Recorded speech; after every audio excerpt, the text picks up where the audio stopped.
Hi friends, కొన్ని మంచి విషయాలు తెలుసుకుందాం. శిక్షణ.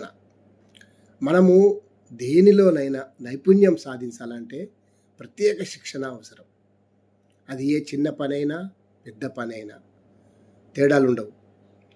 మనకున్న జ్ఞానానికి తోడు ప్రత్యేక శిక్షణ నైపుణ్యం పెంచుతుంది. ఇంట్లోని పెద్దలు కూడా ఏ శిక్ష తీసుకోకుండానే మన సమయభావాన్ని హెచ్చించకుండానే సానుకూలాన్ని నైపుణ్యాన్ని వారు సాధించారు. మరి వాళ్ళు మనంతా చదువుకున్నవారా? కాదు. అయినా తెలివితేటలు మనకంటే ఎక్కువగా ఉన్నాయి. అవి ఎలా? అనుభవం.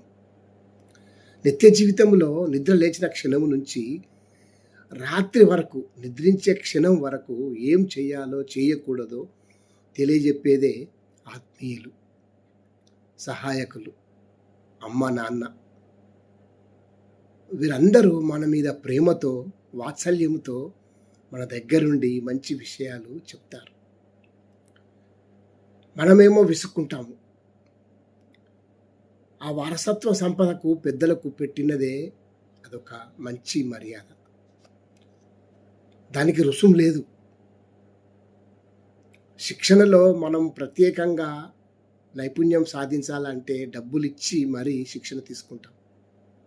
కానీ ఏ రుసుము లేకుండా మంచి శిక్షణ ఇస్తారు అమ్మ నాన్న. అత్యంత మధురమైంది స్నేహం. స్నేహం స్వేచ్ఛకు ఒక బంధం. స్నేహితుల దగ్గర నేర్చుకోవాల్సింది చాలా ఉంది. కానీ మంచి విషయాలు నేర్చుకోండి, చెడ్డ విషయాలు కాదు, చెడు స్నేహాలు కాదు. శిక్షణ చాలా గొప్పది, మంచిది.